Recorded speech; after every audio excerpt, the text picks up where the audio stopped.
Hello,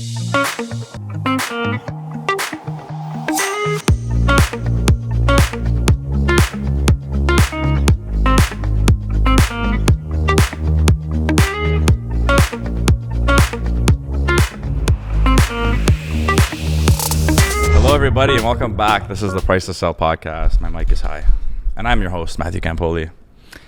And today, we have another highly requested guest, another industry legend.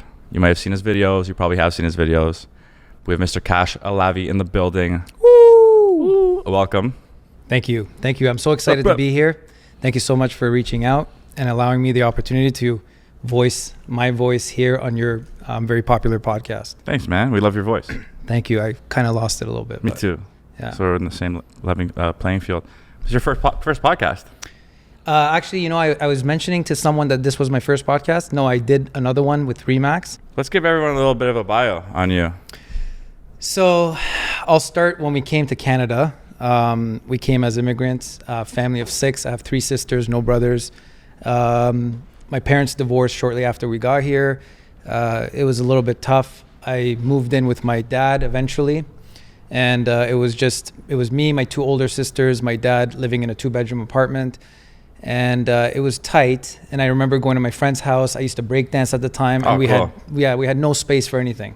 I was even sleeping in my dad's bed for some time. And so I remember telling him, I'm like, I need a house. And he was like, go get a job. If you can save money, you know, we'll buy a house. And we did exactly that. Me and my sisters got a job at the same place. Where'd you work? Bell. Oh, nice. And because we spoke French, we got like the extra pay, the extra overtime. So I got really motivated. I started saving a lot of money. I saved like $10,000. And I came back to my dad and I'm like, here's my money. And I think that just motivated him. That motivated my sister. So we put down and we bought our first place on Bayview. And then I was 16. On the hook when I was 16. That's crazy. I remember I was really pissed off because when we went to the lawyer's office, the lawyer's like, you can't put it under his name. He's too young. You got to be 18 and over. Yeah. And I was like, that's not fair. I put 10 grand of my money. Anyways, long story short, I thought that was the end. I'm like, ooh, we got a house. My dad's like, no, you're not off the hook. You still got to come up with the payments, right? So then I was like thinking, I'm like, what can I do? I learned how to renovate through Home Depot. Home Depot had courses on Saturdays. Learned how to renovated the basement, started renting that out, and it started making the mortgage, paying off the mortgage. And then I'm like, I don't need to pay the mortgage anymore, do I? So that motivated me to save more money and buy another house, do the same thing, renovate, rent. Then we flipped a few houses, so on and so forth. And then eventually I built a house, which I didn't make much money on. I made tons of mistakes on that house. Yeah, 25 years old, you said, right? Yeah, and it taught me a lot, man. Mm-hmm. It was the best tuition I've ever paid. And I never built since. I learned a lot, but I didn't want to build ever again because I was like, I was getting busy with my business, selling homes and like helping clients. And that was going to take away my attention and take away my attention on clients and servicing clients. So it was a great experience, but I decided to just focus on the sales because I was getting a lot of clients to begin with. Yeah. People who grew up with me knew that I was, you know, into real estate at an early age, dealing with tenants. I made so many mistakes on tenants, bringing in people that were like just being cool with me, not doing the proper checks. Yeah. Then I realized which type of demographics to choose. So yeah, I got a lot of experience from an early age. It helped me kind of propel my business. And now I'm in the business 12 years full time. That's awesome, man. Yeah. Kudos to you. At 16, I was eating pizza pockets and playing Call of Duty. I was still doing those things, but I had these extra commitments. Yeah, right? I was just doing that. So yeah, that's awesome. Which Call of Duty? Modern Warfare. Modern Warfare, yes, probably the best one. I was good. Yeah. We should play. I don't play anymore because now my priorities have. I've focused on the real estate stuff now. Yeah. I know the distraction it can be. Yeah. But that's super cool, man. It's a very inspiring story, especially coming from, you know, Iran here, your living situation. I come from a divorced family too, so I can relate to that. And doing all that stuff at such a young age, like having that mindset is just like, you know, it's crazy to be thinking that way that early. Mm-hmm. Yeah, definitely. You know what? It was very challenging until I got to 16. Like I always think to myself, I'm like, my earlier ages, like my youth growing up, There's a whole backstory too, which I won't bore you right now, but it was like changing countries and, starting fresh. I was born in Iran, and when I was 3, we left, we went to Belgium. I lived there for like 6-7 years, and then we went to Holland, lived there again. And every time you change countries, you start from scratch. New friends, new pop culture, you got to catch up, new language. And then we moved here. So it just felt like we were always on the go, going through challenges as a family. Then eventually when we came here, my parents divorcing, it was like, the next challenge. But all of that kind of built my character and like focused my attention. And one of the main things I realized I wanted at that early age was stability. And the stability came from having a house, having a base, somewhere to call home, and have it being mine and not having to move so often. I mean, I moved again a bunch of times after that, but that first home gave me the power and the equity and like, all that stuff to kind of propel my life to the next levels where it kind of, I always say I had my pre-16 life and then my post-16, which was a whole different life, more settled, more established, and so on, right? Yeah, and you hit it early. I feel like a lot of people are hitting that, their mid to late 20s, early 30s, where they start to realize the importance of certain investments and going after a certain balance in life, and not life's not all about working.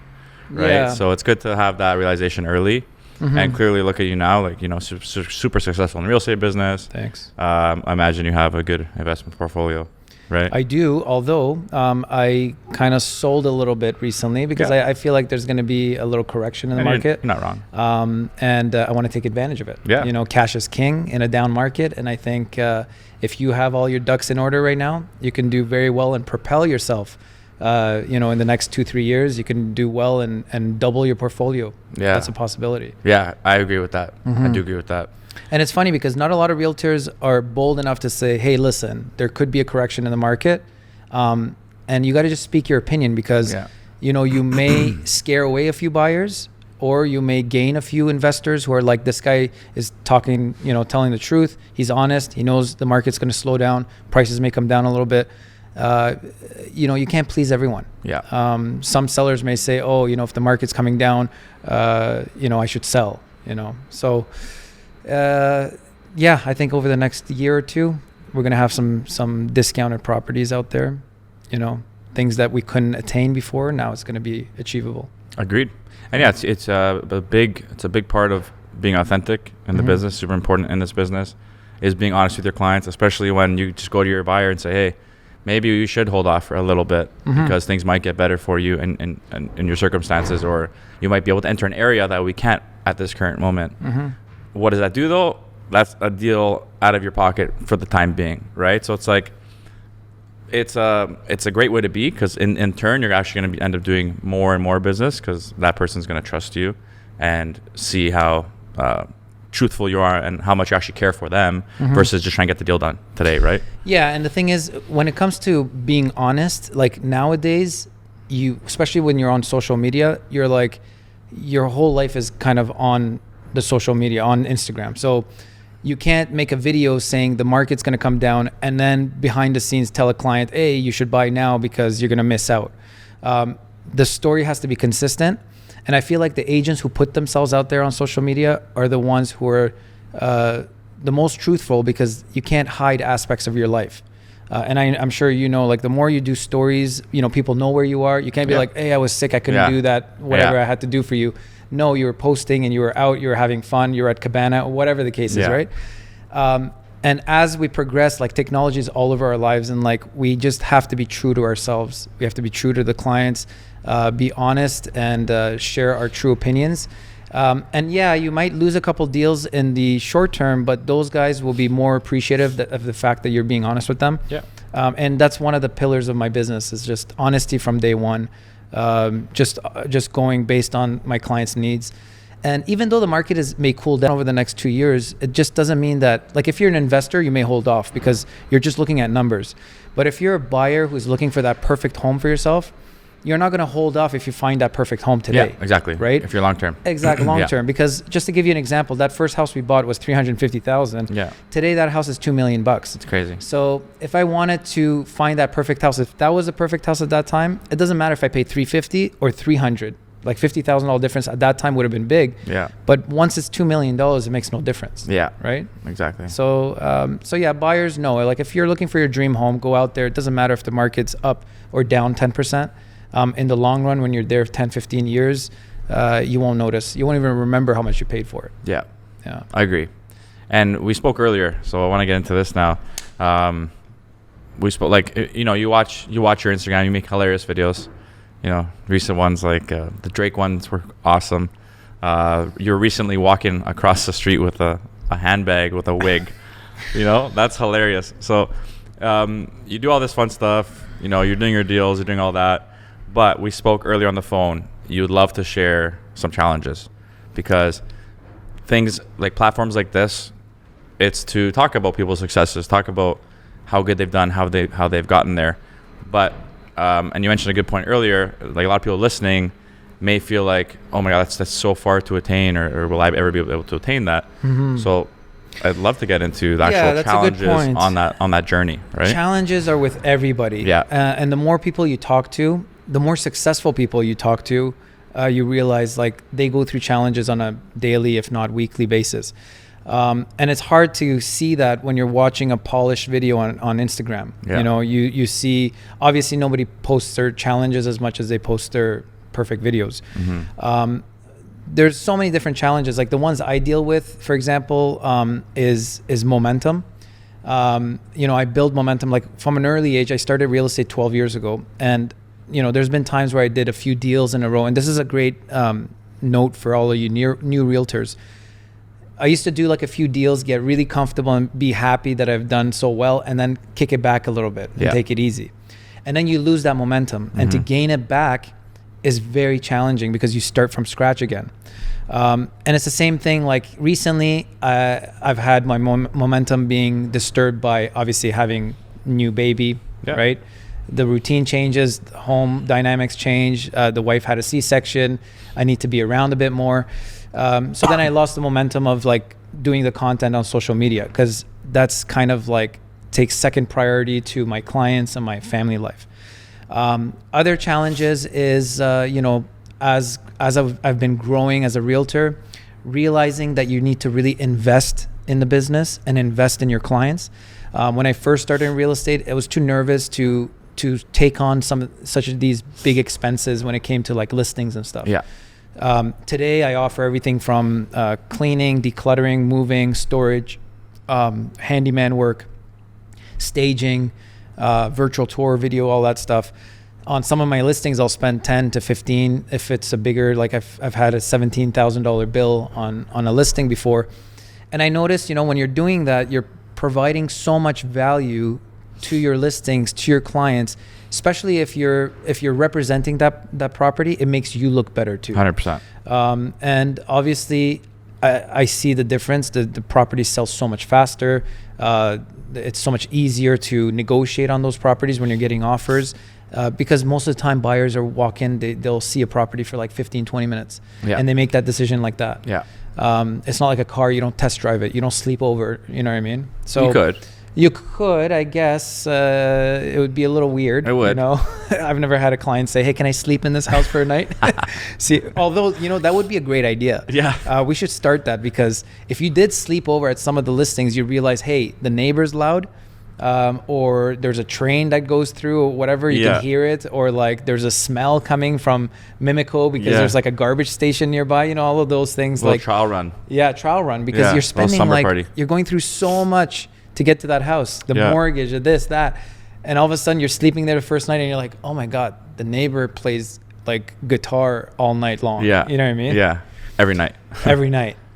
This is actually something I've had an idea of, but it's like, how do you run that? Yeah. How do you make that happen? We're just going to get out for the night, or just let us crash with you if you don't mind. You have a king size bed. Like an Airbnb. Can we just squeeze in? Yeah, we'll squeeze. Can we sleep on the couch? Yeah. Can we crash there? But yeah, there's a lot of challenges. Like I don't know which ones to kind of think about, but there's so many challenges, like challenging clients, challenging markets. Like the past few weeks, last month we had clients, like we had a seller's market, really tough to get listings, really hard to get a buyer through the door, or getting a property for a buyer. Now it's switched over. Now, you're getting tons of listings because the turnaround time is slower. You have more desperate sellers now. Not desperate, I would say, but nervous. Yeah. People who wanted to sell, who are thinking of selling, they're like, oh, what's happening to the market? Mm-hmm. How come I'm not getting my house sold in a week? Yes. Which we've got spoiled over the last little bit, because the truth is, homes don't have to sell in a week. The average time on the market is like 27 days, even in this hot market. Yeah. And so sellers are getting used to that, and the conversations are switching. Before, the conversations were all with the, how much more can we get than the last sale? Now the conversation is, hey, this is more of a balanced market. How much are you willing to accept? Because things have cooled down a bit. This is where it's at, right? So those are challenges, because, and this is the thing. So when you're a new realtor and you've gone through like a period of just like an upswing, when the market shifts, you're not used to those new conversations. Yeah. And I feel like, mastermind groups, or dealing with other realtors, or brainstorming, or having somebody to mentor or bounce ideas from, it really helps as well. For sure. Yeah. This is the best market to learn in. Best market to learn in. I got my first listing in 2017 when the mortgage rules came out. Oh, wow. April. And that literally overnight, listing went dead. I was going to do the offer night. I was excited. New agent, like, I'm going to sell this thing in 2 seconds. Bam. Had to run like, so many open houses. No one's coming through the door. But I love that I learned in that environment, because now I can sell a house.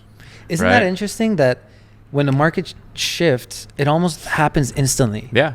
Like we went from crazy multiple offer scenarios, buyers couldn't get anything, to all of a sudden, like within a week or two, when they announced, the interest rates, and then because speculation starts to build up and like news articles start to come out, and then you have Yahoo saying things like, Canadians can soon pay 45% more for their mortgage payments, which people don't know exactly what that means. Yeah. It's just like throwing headlines. Stats. Yeah. Yeah. It's news, man. It's news, yeah. Psychology. But it works, because the psychological effect is actually pretty real. I would say it's 50% what's happening in market and 50% consumer confidence. Yeah.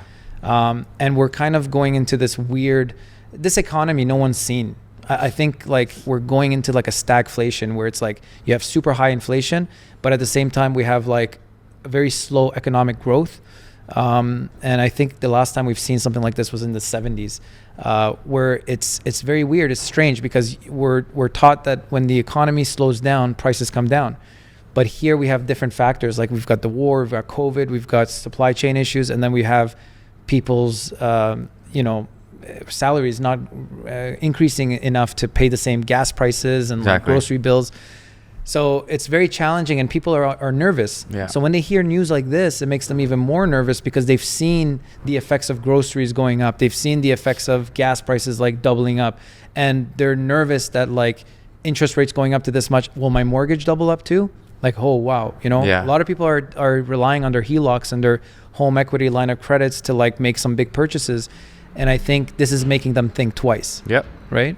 Yeah, it's interesting times. You just got to like really monitor and see, and like you said, just kind of be ready. Put yourself in a position where the opportunity comes, you pounce on it. Yeah, and I would say, my suggestion is right now is the time to pay off your bills and don't be over leveraged. Mm-hmm. This is not the time to be leveraged. When the economy is booming and it's picking up, you can tell when the economy starts to pick up, and because after every downturn, there's a period of boom. You should be ready for the downturns, have a lot of cash on hand. Cash is king. And then when it starts to boom, you start to leverage. You start to go all out, and which is what I'm positioning myself to do. Yeah, it's smart. It's smart. Yeah. I want to jump into content. Yes. You kill it there. I don't kill it. You do. But, okay, well, you're not hurting anyone. I stab it. You stab it. I don't kill it. I stab it. You get a lot of laughs. Yeah. Right? Yeah. And you have like the whole, like the Toronto man's thing is hilarious. So, like, people are probably wondering, where does it come from? Where do these ideas come from? Like, what's going on in the brain? Do you have a practice? Do you go into like a corner every day and just the ideas come to you? Like, how does it work? So again, it goes back to momentum, but imagination is key for me. Like now, like I have 5 kids, 5 boys, and all under the age of 7. And I get involved with them, with their games, with their playing imagination. We run around, and that's an exercise. It's a tool. Your part of your brain, the creative side, you need to exercise it. If you don't, if you get too serious with life, if you go too mundane, you're going to lose that ability. And we all have some sort of creativity, right? Whether it's music, it's art, it's video, or it's just an imagination. I've always kept that part active, and with my friends, joking around. I've always been a bit of a class clown. And it just comes from that area. But the thing is, when I don't do it for a while, like I haven't made a video in a while, I've been busy.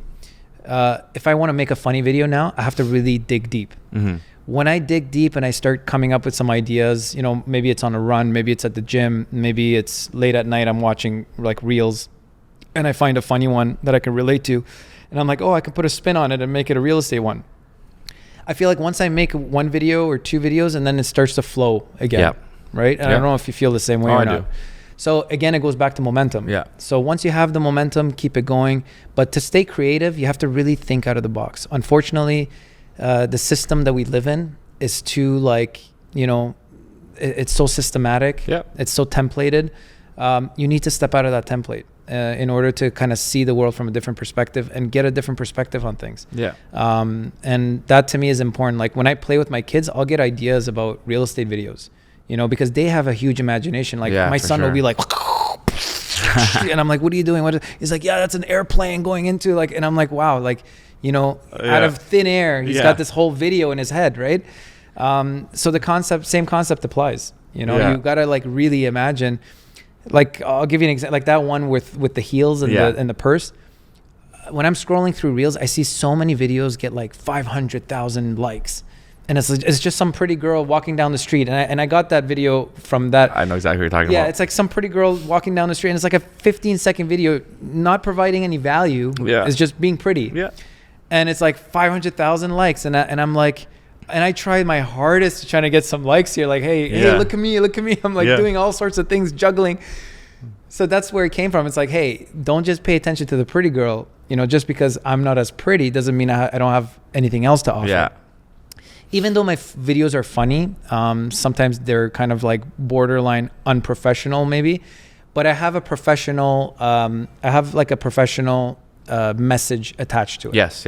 I always try to tie it back into real estate or what I'm trying to do, so that there is a bit of value with that laughter, right? You'll have a chuckle, but at the same time, you'll say, okay, you know what? He's making a good point here. Right?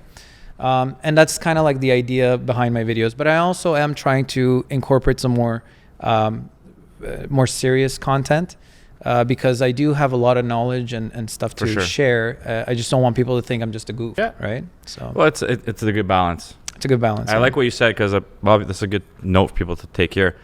You're watching other things, but it's not like you're just consuming. Like some people are literally on their phone just like, and they're like, then before they know it, it's like 3 hours to pass by. And right? Honestly, that's not hard to do. Like you can get sucked into it. But you're watching things and you're watching consciously. It's like, ooh, an idea. Like you're thinking a little differently, which allows you to process the information differently, and those ideas come. So it's like if you're open to that while watching content, like just be conscious of that, you're gonna come up with these ideas, which is super cool. And we spoke earlier as well on the phone. You mentioned we as adults, especially being in business or just and just like this fast-paced society, bring out your inner child, like allow your child self to like come out and play, because then that's where the ideas come, and we should have fun. It's like, why do we got to be all serious? I love that point that you made too about that. And just to kind of because I was nervous. That was another challenge of mine, is like I wanted to make videos and I wanted to make funny videos, but I was nervous because I was like, I am professional, I am successful, I do have so much to offer. I don't want to just make funny videos for people to be like, oh, this guy's a goof, like, because videos amplify on social media. So whatever you put out there, if it's 15 seconds, people think that that's your whole life. It's you're a bit nervous because you're like, okay, if I'm making these funny videos, how am I going to be perceived? But then I realized it doesn't matter what content you put out there. There's people out there with amazing content. There's still always a hater or two in the comments saying, bashing the content. You got to just be true to yourself, and you will attract people who appreciate you, who admire you, your personality, your sense of humor. And the other thing I noticed that made me feel more comfortable is that it doesn't matter how serious you are. It doesn't matter how rich you are. You still have a sense of humor. You know, laughter and a sense of humor is like basic to every human being. So if you can make someone laugh, there's no class to laughter. There's no class to humor, right? So I figured, just be who you are and, make the funny videos. And I feel like it brings a bit of comfort to the clients when they reach out to me. They know that I'm not like a stuck-up person. You know what I mean? Because I put myself out there with some of these videos. And so I can tell that they feel more comfortable when they approach me. Yeah. Right? That's like my call to you this morning. My first time talking to you. And I told him I was, he's like, where's your office? And this is around like 11:30. Yeah. Right? Our podcast is 2.5 hours after that. I'm like, oh, it's in Thunder Bay. He's like, what? Wait, what? Yeah. What do you mean Thunder Bay? I'm like, is this guy taking a plane back? What is he? Where? And I'm like, wait, where's Thunder Bay again? Because I'm like, maybe my geography's off. Yeah. He's like, it's like 5 hours away. I'm like, dude, we're gonna have to reschedule this. It might be more than that. I gotta check. Yeah. But again, my first time talking to you, but just knowing how you are, because you're like me, I felt like I can instantly just like you can joke around. And there's power in that, because same thing. And those haters that you get in the comments, because like I'll get random ones too, and I just laugh at them. How do you deal with them? I just know in my head, I'm like, do I want to work with, like, ideally I'm putting out this content for my business. If people want to use me because they enjoy it, great. I want to work with those people. I don't want to work with these people that are hating. Of anyways course, so like, do I care that they're hating on it? No. Do I want to take that person through a house? Just imagine that person in a house. How they're going to just pick apart shit. Like, do you want to spend time with those people? What I noticed I don't care personally. With a lot of the haters, when you say haters, it's like, it could be a hater. It could just be someone who's in a bad mood that day and he decides to put it out on you. They're projecting their own insecurities or feelings or whatever it is. And like, it's very easy and nowadays with all this stuff that's happening in the world, you know what I mean? It doesn't take much to really trigger that in someone.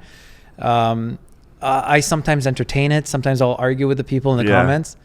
Only because I want to say like, hey, it's good to ignore it, but sometimes you want to engage with these people and like stand up for what you're talking about, and in hopes that someone will read and be like, oh, good for you, man. Like, you're making your point. Yeah. It's all just an exercise. Sometimes I let it go. Sometimes I'll keep going with it. Yeah. I'm usually the type, I just kind of deflect it. Like, oh, cool, thanks. Or I don't know, like I really don't want to spend time, because they are just waiting for you to respond. Yeah. On the other end, they want to fight.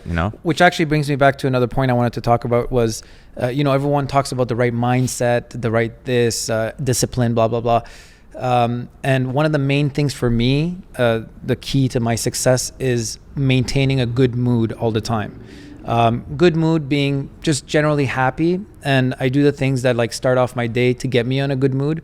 You've got your typical like gratitude and being happy. I do similar. Yeah, we do all of that stuff. Like exercising is a big one for me. Just getting my blood flowing. Being with the kids in the morning. Sometimes we'll do like little dance parties in the morning. That's before. Cool. Yeah, that really gets it off. I realize when you're in a good mood, you're better off with your clients. You're more patient with people. People can see that you're in a better mood, so they want to conversate. The days where I'm in a grumpy mood, like it comes across. You could see in your facial expressions and stuff, and people tend to just stay away. Yeah. And that's terrible for our business, because if you're not in an approachable, good mood, if you're in that open house, or a buyer calls off your signs and they want to see a house, and you're just short with them, they're not going to want to conversate with you any further than they have to. But when you're in a good mood, like you start to get into those conversations, and then one thing turns into another thing, and it's like, hey, listen, I'm not ready to buy right now, but like my cousin's selling his house. Why don't you like connect with them, or whatever the case is, and you realize it leads to something else. Yeah. So great mood is key for me. It is, especially when you can line up with like, we have similar humor. I'm always throwing my humor out there. If they don't get it, it is what it is. But when they do, it's like a home run, you know? Yeah. And then you just like, I put myself in a much better position where they're like instantly comfortable and they want to joke more. Exactly. And then some people just want to chat, you know? So it's like, yeah, just be yourself. But like, I like your humor. First time I think I saw one of your videos was your real estate jargons. Yeah. And I ended up watching and I like the fact that you did like a series. You don't do them anymore, do you? I want to create something similar again. I haven't, you know why? I've exhausted every every sort of abbreviation on a listing. The whole thing. Man, I can't. I've been trying. There's really like I'm limiting myself here. There's not many more abbreviations, so I just have to think outside the box a little bit. But I love doing shit like that. It's all on the fly too. My guy, he just came over. Because it's different. Yeah. You know, some people may not find it funny, for example, but because it's different and it's refreshing, like it captures your attention, right? Yeah. And it does bring attention to those words, and it's somewhat educational as well. A lot of people did approach me outside of the videos when they see me in person, and they're like, "Man, I didn't know what, I can't even think of it. Or elves. Like I've always wondered what elves was. Yeah. You know, like what is an elf? You know, so it's like now I know it's electrical light fixtures. It's not little common. Short people in the house. It's not. Yeah. They thought it was. They thought it was me. Like, maybe. Are you the elf that comes with the house? I'm like, do I have big ears? Yeah. So I want as I said, man, these quick podcasts. They fly, especially when we're having fun. Yeah. Having fun isn't hard when you have a library card. Yeah. I don't know if anyone will get that. That's an Arthur thing. Okay. Anyways, but I have some Instagram questions. Yeah. So. And I got a lot. Like I said, you've been highly requested. Damn. So we're going to get into these. I don't know. Everyone's telling me, oh, wow, you get all the highly requested, and then I still got only 6,000 followers. Like, come on. People, stop lying to yourself. Follow the man. Follow me, please. Okay, some of these are like, they'll put you right on the spot, though, eh? Yeah, put me on there. I'm kidding. I don't know. Let's see. So we have one here. It's a good one. This is good for everyone it's a good question. How does he manage being a successful realtor and still make time for his kids? That's a good one. And you know, actually what helped me a lot was the pandemic. I feel like when the pandemic hit, and even before the pandemic, I had 2 pandemic babies, by the way. Okay. So 3 kids before that and 2 after the pandemic. Were you bored? No, I was just saving money on condoms. Okay. Yeah. So, so it's funny because yes, it was really hard at first. But things slowly started working in my favor. For example, before, and you can probably relate to this, back in the day, people didn't use DocuSign as much. When I started 12 years ago, DocuSign didn't exist. So you had to like go to Mississauga, get a signature, come all the way home, and it's like, oh, they just signed back. I got to come back for an initial. And so like that would take a lot of your time. Now with DocuSign, especially after the pandemic, a lot of the stuff is done virtually. So I'll wake up. I have a great routine. I wake up around 6:30, 7 with my kids. We'll spend the morning together. We'll have breakfast together. I'll pop open my laptop on the dining room table. We'll listen to some music. We'll conversate while I'm doing like some emails and stuff like that. We'll have breakfast. Then as soon as the 2 kids go to school with their school bus, I drop off the 3rd one, which is right next to my place. And then I'll do a workout and then head out to work. So I spent like I know my mornings are with the kids. Sick. And then some nights I'll do showings maybe later. The kids I'll just have enough time to just put them to bed. Some nights I'll come in home earlier, or some days I'll come home earlier in the daytime, spend the time with them, and then go out again on my appointments. With the pandemic, I feel like it kind of cleared out. Like before that, there was a lot of events I had to show up to. Yes. Obviously, you have to show face. And a lot of the events would take up a lot of my time. And like when the pandemic hit and all that stopped, it was like the focus was just on the family, doing the necessary work, because like you weren't even allowed to, you were supposed to be in lockdown. Yeah. So you were only going out when you needed to, and then exercising. So it came down to my priorities. Yes. And now I have a list of like 5 things that I really focus my time on, which is like family, the business, content creation, health, and then the last one is recreation. So like having a good time, like having my own time with my buddies, my friends. Important. And now I feel like since I've got that routine going, it's much easier. Yeah. Most of my time goes to family and my my business.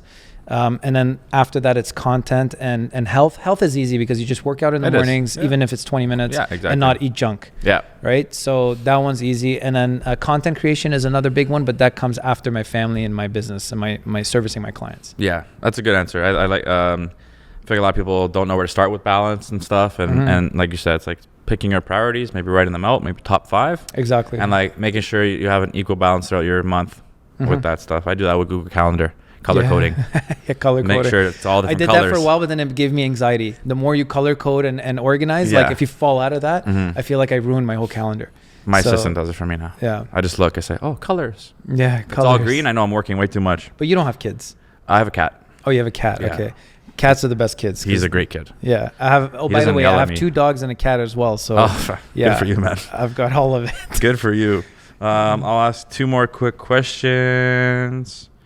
Yeah, you should drop a beat for me. I can freestyle on this mic a little bit. Can you drop a beat? Yeah.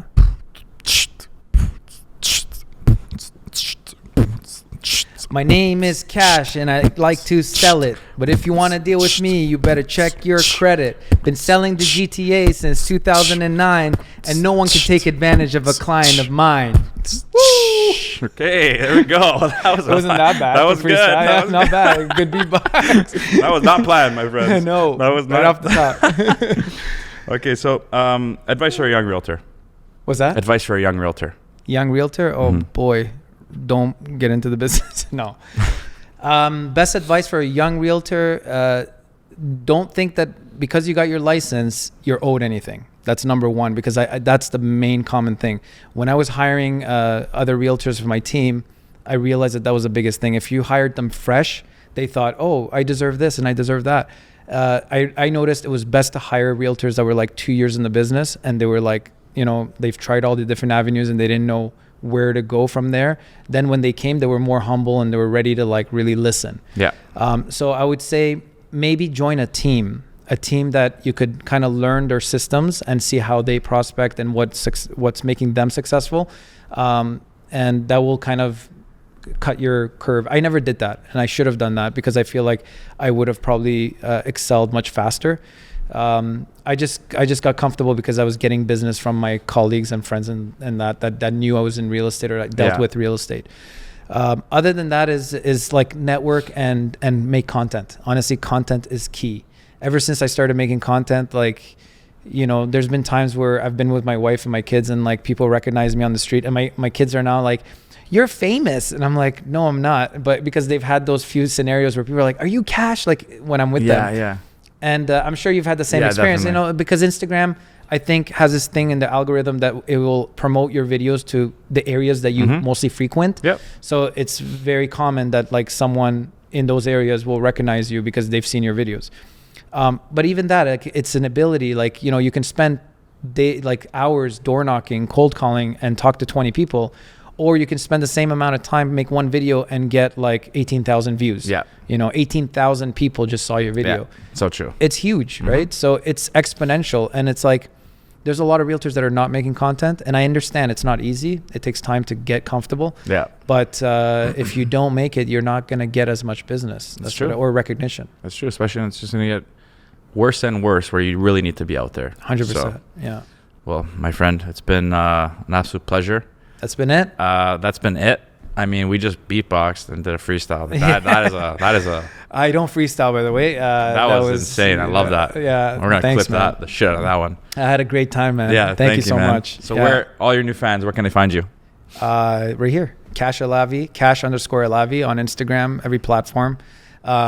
Which is another thing. Keep your real name on Instagram. We were just talking about that. Yes. Don't use any nicknames because then that's how you'll be known as forever and ever. Big ass 69. Don't do that. 69. Don't be that person. Don't be that guy. Yeah. Yeah. Well, to everyone out there, we love you. Thank you for all the support as always. Don't forget to like, subscribe, and share to all your friends, family, grandmothers, uncles, and your pet iguana. Yeah. Don't forget about your pet iguana. Price to sell, baby. Price to sell. We'll see you on the next one. Peace.